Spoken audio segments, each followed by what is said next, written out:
فقد قال الله تعالى في الكلام المجيد: أعوذ بالله السميع العليم من الشيطان الرجيم. بسم الله الرحمن الرحيم. ما كان لمؤمن ولا مؤمنة إذا قضى الله ورسوله أمرا أن يكون لهم الخيرة من أمرهم ومن يعص الله ورسوله فقد ضل ضلالا مبينا. সূরা আহজাব 70 আয়াত। যাবতীয় হামদ ও সানা আল্লাহ রাব্বুল আলামিনের জন্য, যাবতীয় দরুদ ও সালাত শেষ নবী মুহাম্মদুর রাসূলুল্লাহ সাল্লাল্লাহু আলাইহি ওয়াসাল্লামের জন্য। আমি সম্মেলনের শুরুতে ধন্যবাদ জানাচ্ছি পুলিশ প্রশাসনকে এবং স্থানীয় উলামায়ে কেরামকে, যারা আমাদেরকে আহলে হাদিসের এই প্রথম প্রকাশ্য সম্মেলনে পূর্ণ সমর্থন ও সহযোগিতা করেছেন। আমি অন্তঃস্থল থেকে তাদেরকে সাধুবাদ জানাই। আমরা যে ঘরানার আলেম হই না কেন, আমরা আলেম, আমরা আল্লাহর দ্বীনের ধারক বাহক, আমরা ওয়ারাসাতুল আম্বিয়া। অতএব আমরা সবাই সবার প্রতি সহনশীল থাকবো, এটাই হলো আমাদের মূল বক্তব্য। আর আহলে হাদিস আন্দোলনের মূল বক্তব্য এই আয়াতেই ফুটে উঠেছে, যেটা প্রত্যেক মুসলিমের হওয়া উচিত। আল্লাহ বলছেন: মা কানা লিলমুমিনিন ওয়ালা মুমিনাতিন ইযা কাদাল্লাহু ওয়া রাসূলুহু আমরান আন ইয়াকুনা লাহুমুল খিয়ারাতু মিন আমরিহিম। কোন মুমিন নারী হোক পুরুষ হোক, তার এমন কোনো ইখতিয়ার নাই যে আল্লাহ এবং তার রাসূল কোন ফয়সালা দিবেন এবং তারা বিপরীত করবে। ওয়া ইয়াসিল্লাহ ওয়া রাসূলুহু ফাকাদ দাল্লা দালালাম মুবিনা। যে ব্যক্তি আল্লাহ এবং তার রাসূলের অবাধ্যতা করবে, সে স্পষ্ট বিভ্রান্তিতে নিক্ষিপ্ত হবে। এই আয়াতটি একটি মৌলিক আয়াতের অন্তর্ভুক্ত। মুসলিম উম্মাহ তার জাতীয় জীবনে উন্নতি ও অগ্রগতি লাভ করবে এই আয়াত যদি মেনে চলে। আজকে বাংলাদেশের যে অভ্যুত্থান পরবর্তী সরকার চলছে, কেউ কেউ বলছেন এটা অন্তর্বর্তীকালীন সরকার। আমরা এর সঙ্গে ভিন্ন মত পোষণ করি। অন্তর্বর্তী মানে গণতন্ত্র টু গণতন্ত্র, মাঝখানে গোলমাল তন্ত্র। কি বলবো, এটা কোন তন্ত্র খুঁজে পাচ্ছেন এরা। অথচ এটা হলো অভ্যুত্থান পরবর্তী সরকার। যে অভ্যুত্থান গুটিকা শিক্ষার্থী মাধ্যমে হঠাৎ করে ঘটে গেছে, তারা নিজেরাও বলছে আমাদের কোনো পূর্ব পরিকল্পনা ছিল না, এটা আল্লাহর পক্ষ থেকে হয়েছে, এটাই বুঝতে হবে। নিশ্চয়ই এর মধ্যে কোনো কল্যাণ নিহিত আছে। এখন এই সরকার যা করেছে, যে এ পর্যন্ত সবটাই সত্য বলে হাইকোর্ট রায় দিয়েছে, সবটাই মেনে চলতে হবে। এটাকে অন্তর্বর্তীকালীন বলে বাদ দিতে অন্য কোনো ধারা হাইকোর্ট কিন্তু বলা নেই। অতএব এই সময় সরকার যেটাই করছেন সেটাই মানুষের কল্যাণে লাগবে এবং সেটা আর বাতিল হবে না, এটাই ধরে নিতে হবে। কিন্তু যদি আমরা অন্তর্বর্তীকালীন সরকার বলি, তাহলে পরবর্তী গণতান্ত্রিক সরকার এসে ওটা আর বাতিল করবে। যদি তারা বলে দেয় এই 5 মাস কিছুই হয়নি, তো কিছুই হয়নি বলে বলতে হবে, কিন্তু আসলে এটা ঠিক নয়। রাষ্ট্র সংস্কারের জন্য সরকার প্রস্তাব চাচ্ছেন। আমরা প্রস্তাব দিয়েছি আজকে জুমার খুতবাতে, আজকে আবার আপনাদের সামনে বলছি। আমাদের প্রস্তাব মুসলমান হিসেবে, এদেশের সরকার বিরোধী বিভাগ মুসলমান বলা হয়, আসলে কার্যক্ষেত্রে মুসলমান কজন আল্লাহ ভালো জানে। যারা সরকার চালাচ্ছেন সবাই মুসলমান। মুসলিম হিন্দু বলে কোনো কথা নেই। বিশ্ব মানবতার ধর্ম হল ইসলাম, আর ইসলাম বিশ্ব মানবতার জন্য সার্বিক কল্যাণ বয়ে এনেছে, কোনো একটা নির্দিষ্ট পিপল বা জনগোষ্ঠীর জন্য নয়। তাই ইসলামী সংবিধান হবে বিশ্ব সংবিধান। ইসলামী সরকার মানে বিশ্ব সরকার। এটার জন্য আমাদেরকে পৃথকভাবে আলাদা কোনো ব্যাখ্যার দরকার নেই। তথাপি দিতে হচ্ছে এই জন্য, অনেকে মনে করেন ইসলাম অন্যতম ধর্ম, আর আমরা বলি ইসলাম একমাত্র ধর্ম। ইন্নাদ-দীনা ইনদাল্লাহিল ইসলাম। ইসলাম একমাত্র ধর্ম, বাদ বাকিগুলো সব মানুষের তৈরি বানোয়াট। সেগুলো কখনো ইসলামের সঙ্গে সমান্তরাল চোখে দেখা চূড়ান্ত বেয়াদবি ছাড়া কিছুই নয়। এটা যদি সত্য হয়, তাহলে বাংলাদেশ পৃথিবীর 3য় বৃহত্তম মুসলিম রাষ্ট্র। এখানে একই সঙ্গে একই জায়গাতে 18 কোটি মুসলমান বসবাস করে। খুবই সহজেই আমরা যদি সবাই মিলে দাবি তুলি যে আমাদের দেশ চলবে ইসলামের ভিত্তিতে, কোরআন ও সুন্নাহর ভিত্তিতে, আশা করি এতে কেউ দ্বিমত পোষণ করবেন না। কিন্তু সরকারের সাহসে কুলাচ্ছে না। আমরা সরকারকে সাহস দিচ্ছি, যদি আপনি এটা করেন তাহলে ইতিহাসে অমর হয়ে থাকবেন, এবং যদি আপনার ভয় হয় এর উপরে গণভোট যদি দেন, সেখানেও ইনশাল্লাহ আপনার পক্ষে ভোট পড়বে, বিপক্ষে ভোট একটা বোধহয় পড়বে না। যদি কেউ চায় জাহান্নাম আর জান্নাতকে কোনটা যেতে চান, আমার তো মনে হয় যে জীবনেও একটা জান্নাতি কাজ করেনি, সেও ওই ভোট দেবে জান্নাতের ব্যাংকে, জাহান্নামের পকেটে একটা ভোটও পড়বে না। ঠিক অমনি করে ইসলামী হুকুমত কায়েম হবে না, ইসলামী খেলাফত কায়েম হবে। হুকুমত খেলাফত ফারাক আছে। ইসলামী খেলাফতের সঙ্গে অন্যান্য রাষ্ট্রীয় বিধানের মৌলিক পরিবর্তন নেই। ইসলামী খেলাফতের সবটুকুই আল্লাহ নির্ধারিত। এখানে প্রতিটি আদেশ নিষেধ কোরআন এবং সুন্নাহ দ্বারা নিয়ন্ত্রিত, আর অন্যান্যগুলো মানুষের দ্বারা নিয়ন্ত্রিত, মানুষের দ্বারা রচিত। আর সেই কারণে ইসলাম আর অন্যান্য মানুষের তৈরি বিধান এক নয়। সমস্ত লোক মিলেমিশে যদি ভালো কাজও করেন, তথাপি ওটা যদি ইসলামের বিপরীত হয়, ওটা ভালো কাজ নয়। আজকের বিশ্বে কল্যাণ রাষ্ট্রের বিচারে সুইডেন, ডেনমার্ক শহর উপরে, সেখানে মানুষ খুব সুখে আছে, কিন্তু তারা ইসলাম ফলো করে না। সুখে আছে বলে কি তারা জান্নাত পাবে? ইসলামের বিধান তারা মানে না। আপনি ইসলামের বিধান মানেন, সেই সঙ্গে যদি ইসলাম কল্যাণ বিধানগুলো যদি মেনে চলেন, তাহলে আপনার জীবনটা সার্থক হবে। আর এটা পৃথিবীতে এগিয়ে আসার মতো লোক পাওয়া যাচ্ছে না। এই যে দাবানল চলছে, আপনারা শুনেছেন, আজকে বরং একটু কমছে। লস অ্যাঞ্জেলসে যে দাবানল হলো, কোনো হিসাবে পাচ্ছে না যে কেন হলো, কেন কোনো উত্তর নাই। হঠাৎ করে আগুন ধরে উঠছে, অথচ এত বেশি ধ্বংস হয়েছে, যা ধ্বংস তারা কল্পনাই করতে পারে না। তারাই বলে ফেলছে যে নরকের আগুন। অত বিষয়টা খুবই সহজ, আমাদের হিসাবে এটা খুবই সহজ, এটা হওয়া উচিত ছিল। কারণ $2200 কোটি প্রেসিডেন্ট বাইডেন ইতিপূর্বে গত 1 বছরে ফিলিস্তিন ধ্বংসের জন্য দিয়েছেন। আবার 3রা জানুয়ারি, 7ই জানুয়ারি দাবানল আসলো, 3রা জানুয়ারিতে আবার $800 কোটি তিনি ছাড় করেছেন ফিলিস্তিনকে, হামাসকে ধ্বংস করার জন্য। তাহলে 2200 এবং 800 কত? 3000 কোটি। অথচ গতকালকে হিসাব দিচ্ছে ইতিমধ্যে $15,000 কোটি বেশি ক্ষতি হয়ে গেছে। 3000 কোটি খতম করেছেন আপনি, কিন্তু আল্লাহ নিয়ে নিয়েছে আপনার কাছে $15,000 কোটি মতো।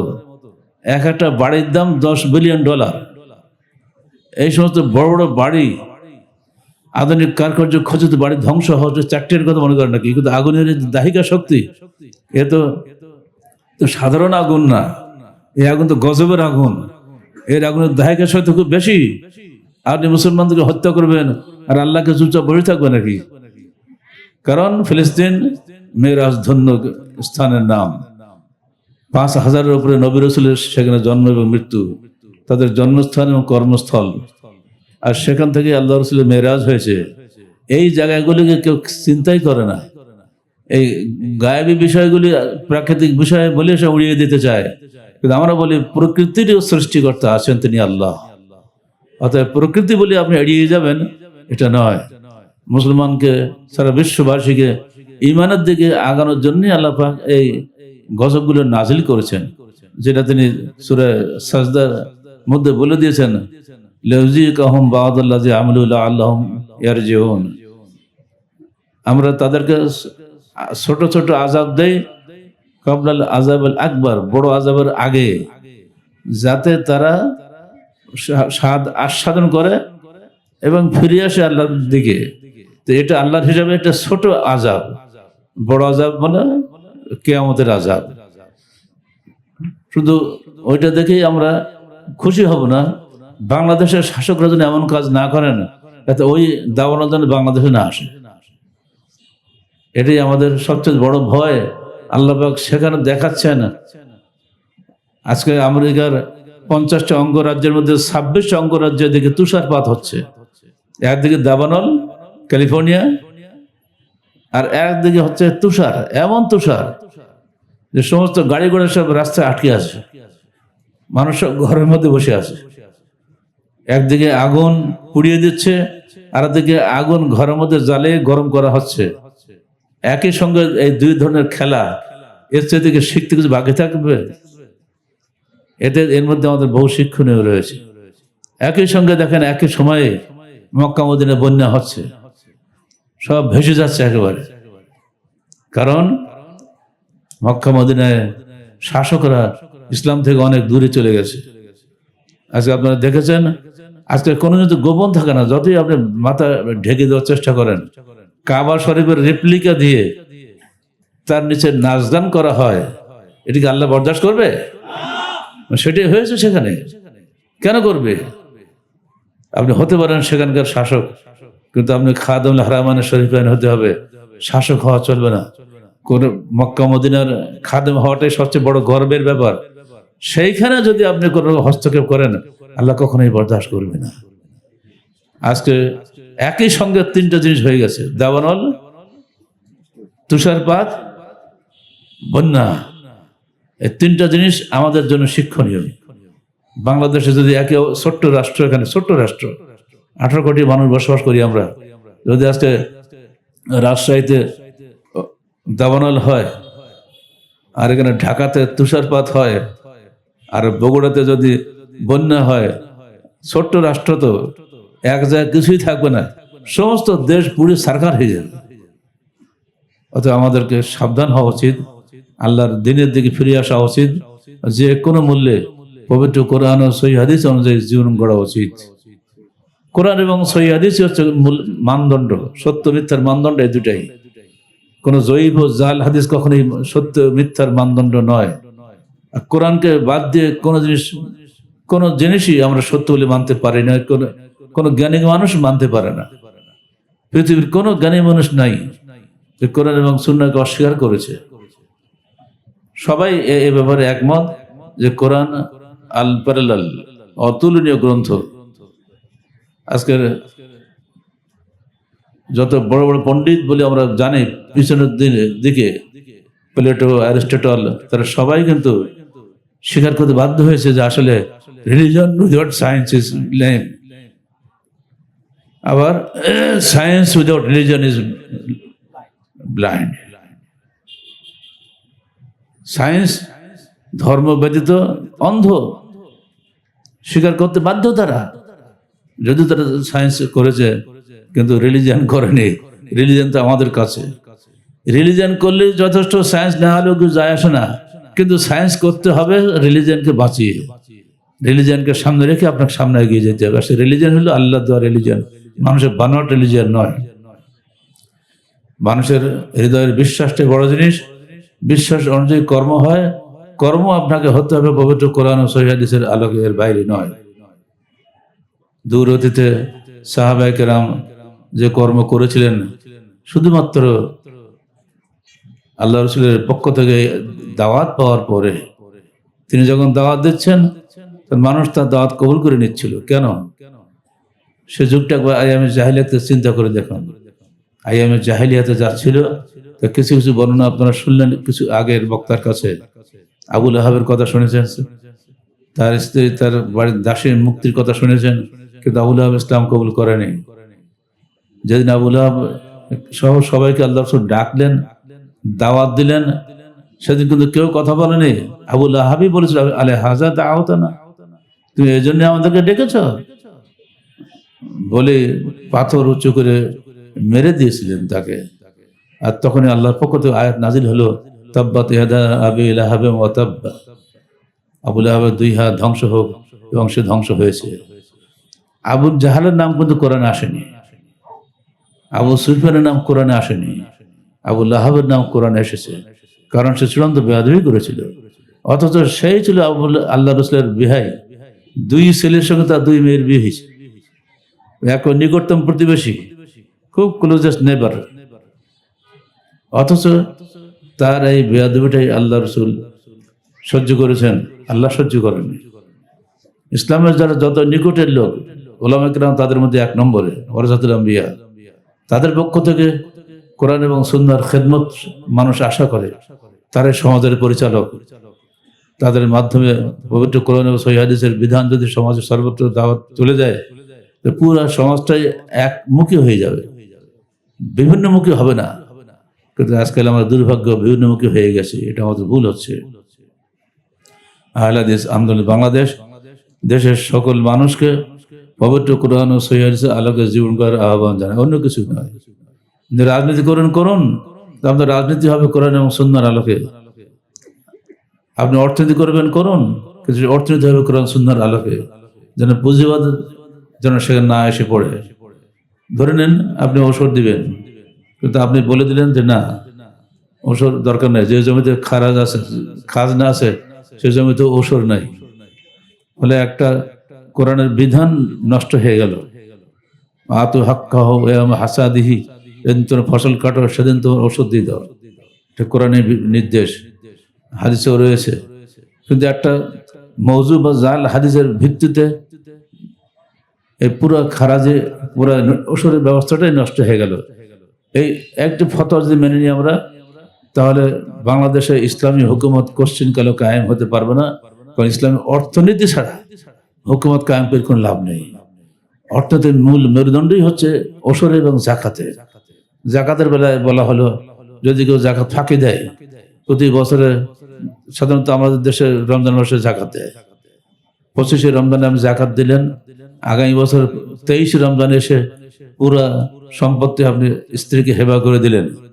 লোকেরা গেল জাকাত নিতে, উনি বললো ভাই আমার তো এখন আমার সম্পত্তির মালিকানা আমার স্ত্রীকে দিয়ে দিয়েছি, তার তখন 1 বছর পড়েনি। তার পরের বছর আবার আসলো স্ত্রীর কাছে, স্ত্রী বললো আমার তো 2 দিন আগে স্বামীকে হেবা করে দিয়েছি। এইভাবে যদি হেবা করতে করতে চলে যায়, জায়গা ফাঁকি দিয়ে চলে যায়, পরিষ্কার লেখা হচ্ছে বিধান আকারে, এর জন্য সে গুনাহগার হবে, কিন্তু রাষ্ট্র তাকে কোনো শাস্তি দিতে পারবে না। ফলে দেখা গেল আপনি এমন বিধান রচনা করলেন যে ওষুধও গেল, জাকাতও গেল, দেশ চলবে কি দিয়ে? ফলে মানুষ টিটকারি করবে যে ইসলাম এনেছিল বটে, দেখো ইসলামের কোনো বিধান চললো না। কারণ উলামায়ে কেরাম ফতোয়া দিয়েছেন যে এটাতে কোনো শাস্তি দেওয়া যাবে না। অবশ্য একবার তাকিয়ে দেখেন দূর অতীতে আবু বকর সিদ্দিক রাদিয়াল্লাহু আনহু যখন বললেন, যারা জাকাত দিবে না তাদেরকে আমি হত্যা করবো, লাউ কাতালান্না, অবশ্যই আমি তার বিরুদ্ধে যুদ্ধ করব। ওমর ফারুক বাদী হলেন, হে আবু বকর, আপনি কিভাবে তাকে হত্যা করবেন? সে তো মুসলমান, সে কলেমা পড়ে, সে সালাত আদায় করে, সে জাকাত আদায় করে, সে সিয়াম আদায় করে। তখন আবু বকর বললেন, ইল্লা বিহাক্কিল ইসলাম, এটা নাই? হ্যাঁ আছে, ইসলামী হক সে আদায় করছে না। জাকাত ইসলামের অন্যতম গুরুত্বপূর্ণ হক, যেখানে কোরআনে আকিমুস সালাহ সেখানে আছে আতুজ যাকাত, 32 জায়গায় এরকম এসছে।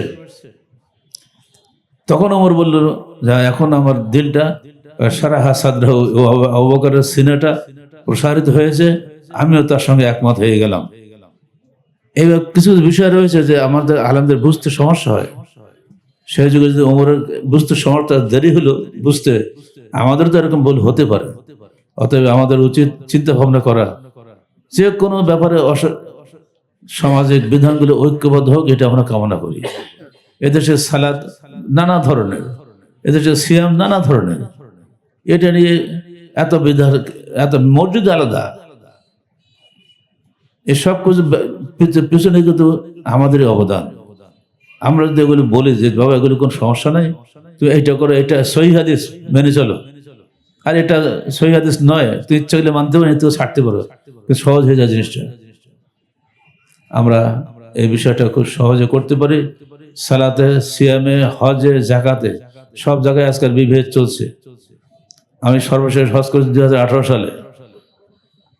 যখন এসেছেন দূর থেকে, অর্থাৎ লন্ডন থেকে একদল উলামায়ে কেরাম আমার সঙ্গে সালাম মুসাফা করার পরে বলছে, ভাই অনেক কষ্টে আমার কাফেলা 250, তাদেরকে বুঝাতে পেরেছি যে তোমাকে এখানে জমা কসর করা লাগবে, অর্থাৎ হজের ময়দানে, আরাফাতের ময়দানে জমা 2 রাকাত যোহর 2 রাকাত আসর পড়তে হবে, এর 4 পড়ার দরকার নেই। কিন্তু এখানে আসার পরে দেখি সকল মাল হয়ে গেল। কেন? কোন হুজুর কি বলেছে সব, সে কোনো কিছুই আর মানলে না, সব বাতিল। ওই যে রেওয়াজটা হয়ে গেছে, এটা হলো মক্কায় তো নয়, এটা তো আরাফাত, ওদের এখানে আর আমরা এখন মুসাফির নই, মুকিম হয়ে গেছি। যাই হোক, ছোটখাটো বিষয় এগুলো, কিন্তু বিষয়টা এত কঠিন হয়ে যায় যে বহু মানুষকে বিশুদ্ধ ইসলাম থেকে দূরে সরিয়ে নিয়ে যায়। এগুলো আমাদের গোনামি ছাড়া কিছুই নয়। আপনি সালাত আদায় করবেন, রমজান আসছে সামনে, এই কেউ 8 রাকাত, কেউ 20 রাকাত, ঠিক আছে, দেখো আল্লাহ নবী পড়েছেন কিন্তু তার ঝামেলা শুকে যায়। যদি দেখা যায় আল্লাহ নবী 8ও পড়েছেন, 20ও পড়েছেন, তা আপনি সবই পড়ে। যদি দেখা যায় শুধু সহি হাদিসে 8 রাকাতই আছে, তাহলে 8 রাকাত পড়েন। এটা গোলমাল করার কি দরকার? অথচ আমার প্রাণপ্রিয় ইমাম আবু হানিফা রাহমাতুল্লাহ আলাইহি কত চমৎকার কথাই না বলে গেছেন, ইজা সাহহাল হাদিসু ফাহুয়া মাযহাবি, যখন হাদিস সহিহ পাবে মনে রাখো সেটাই আমার মাযহাব। একদিন তিনি তার 2 শিষ্য, বিশেষ করে বড় শিষ্য আবু ইউসুফকে বলছেন, ওয়াকা ইয়া ইয়াকুব লা তাকতুব আন্নি ফান্নি উফতি ইয়াওমান ওয়া আতরুকু গাদান। হে আবু ইয়াকুব, তুই আমার কোনো কথা লিখে নিও না, কারণ আজকে আমি একটা ফতোয়া দেই, কালকে সেটা পরিত্যাগ করি। কিন্তু আমার সামনে ভাসছে, তিনি কোনো বই লিখে যান না ওই জন্য, যদি এটা রেকর্ড হয়ে যাবে। কিন্তু এমন অভাব হয়েছে, রেকর্ডই হয়েছে এখন।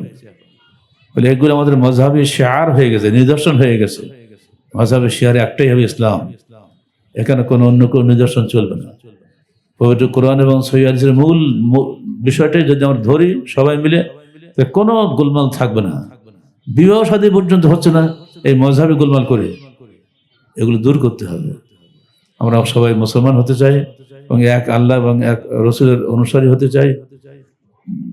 গোলমাল করে আপোষে নিজেদের মধ্যে কোনো সমস্যা সৃষ্টি করতে চাই না। শান্তির বাণী নিয়ে আমরা এসেছি, শান্তির বাণী নিয়ে আমরা সারা দেশে ঘুরি।